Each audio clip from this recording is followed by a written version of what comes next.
Баршаңызға қайырлы күн достар. Бүгін біз қарапайым пластик бөтелкеден, яғни баклажкадан осындай ерекше әдемі тойбастарға арналған немесе сыйлық ретінде беруге болатын ыдыс дайындайтын боламыз. Ол үшін ең алдымен менің каналыма тіркеліп қойыңыздар.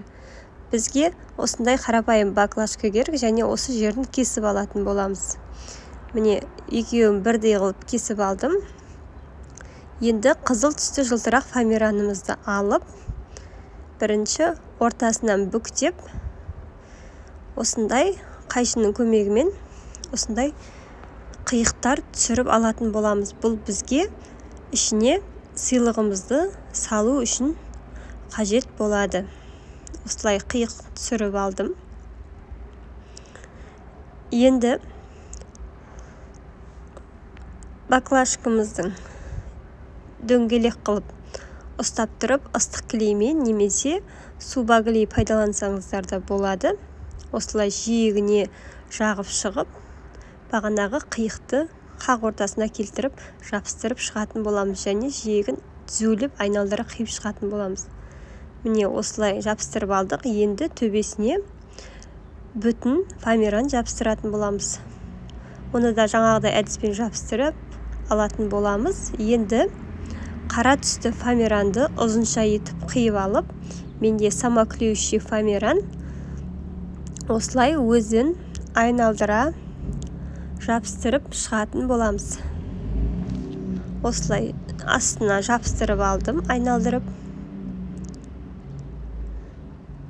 Артық жерін қиып тастаймыз. Енді үстіңгі бөлігіне тағы да жабыстырып шығатын боламыз. Міне, сол кезде бізде өте әдемі ыдыс пайда болды. Артық жерін қиып тастаймыз. Енді сәндеу үшін осындай қызыл лентадан бабочка жасап, төбесіне жабыстыратын боламыз. Размерін келтіріп, артық жерін қиып тастайтын боламыз. Енді ортасына жылтырап тұру үшін осындай эстераза жабыстыратын боламыз. Сіздер Микки Маус немесе мультяшный суреттерді жабыстырып, баланың тойбастары қылсаңыздар болады. Енді осылай астынан бағанағы қиықтан конфеттерімізді салып, осылай тойбастар жасап берсек болады. Өте әдемі осындай қарапайым дүниеден өте әдемі дүние пайда болды. Егер видеом пайдалы болса, лайк басып, комментарий жазып, достарыңызбен бөлісіп қоюды ұмытпаңыз.